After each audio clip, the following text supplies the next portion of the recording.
I'm Mike McLaughlin, sports editor of the Old Gold and Black, here with Lucas Smith, men's soccer beat reporter for Old Gold and Black. We're going to give you a little bit of a regular season update and a postseason preview of the men's soccer team so far. So Lucas, can you tell us how the season's gone so far? Well, I mean, this season, although no one wants to admit it, is a little bit of a rebuilding year. A lot of young players. The team lost a lot of older talent this past off season. I think they've really come together well, watching them play on the roads, maybe not so well than here at Spry. But they're on a late season run. They just came off beating Louisville, big ACC game, to propel them into the ACC championships. It'll be a good test for this young team, and I think they'll perform well. Now, can you give a grade, because you mentioned it's a rebuilding year, but still the expectations were high. This was a team that came in ranked number 11 at the beginning of the year, preseason polls. Now they're ranked number 22. They just came off a big win. They're 10-7 overall is what they finished in the regular season. But was it a disappointing season for them?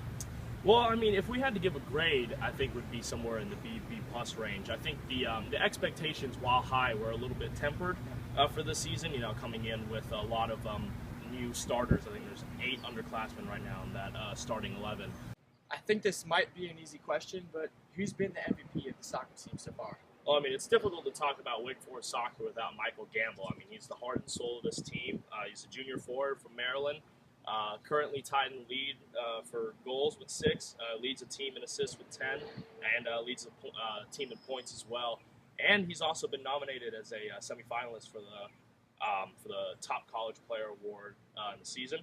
And so, hopefully he'll win that award.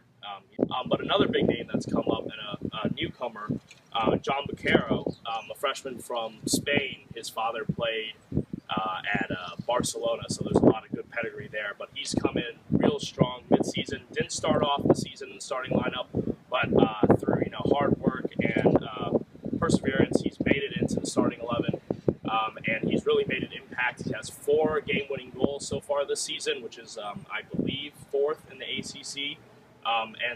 He's really ignited this offense a little bit since his entrance into the starting 11.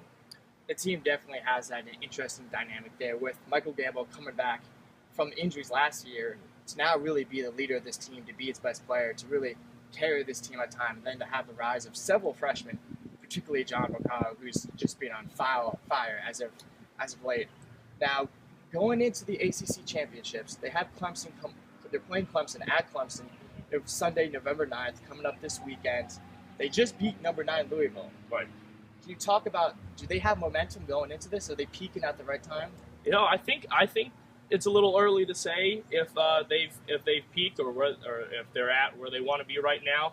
But they're certainly going in the right direction. I mean, that was a huge win against Louisville here on senior night. 1-0. Ricky Greensfelder with his 2nd overtime goal of the year. First one coming against UConn. The team definitely has made a lot of clutch plays and clutch goals this season. But what are they going to have to do to beat Clemson? Well, I mean, it is a road game, and the struggles on the road for this team have been documented well. They had that big win late season against Virginia, their first road win and only road win of the season.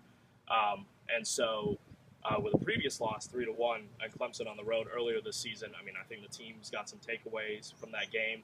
The health of Ian Harkes is going to be another big issue. Harkes missed the game against UNC Charlotte a couple weeks ago. So his health will be instrumental to that middle of that midfield there with Baquero. We can hope that this team sort of learned from their struggles on the road this season and hopefully can pull out a win here at Clemson. Okay, give it to us. Do you think they have learned from those struggles? What is your prediction for this game? Well, I mean, with everything considered, with the momentum going in their way, they're starting to really form together, build that chemistry that's maybe been lacking a little bit in terms of having all those young players who've never played together before, and now they're sort of coming together. I think we can expect, a hard-fought game, but obviously I think a Wake Forest wins in the cards. All right. Thanks, Lucas. Thank you for watching. I'm Mike McLaughlin, sports editor of the Old Gold and Black, here with beat reporter Lucas Smith.